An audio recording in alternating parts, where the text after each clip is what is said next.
Welcome to Take a Leopard channel. In today's video, I'll show you how to create a Task Manager shortcut on desktop. At first, go to your search bar and search for Task Manager.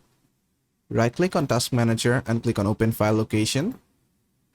Then right-click on Task Manager again and click on Open File Location again. After that, right-click on Task Manager, click on Show More Properties, then click on Properties.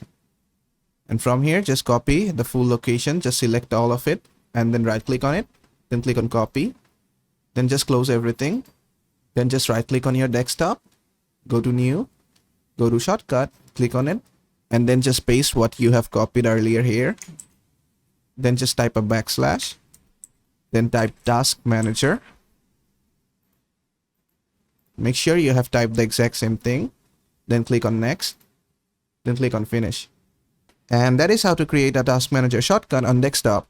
I hope this video was helpful. If it was, please give it a thumbs up and don't forget to subscribe.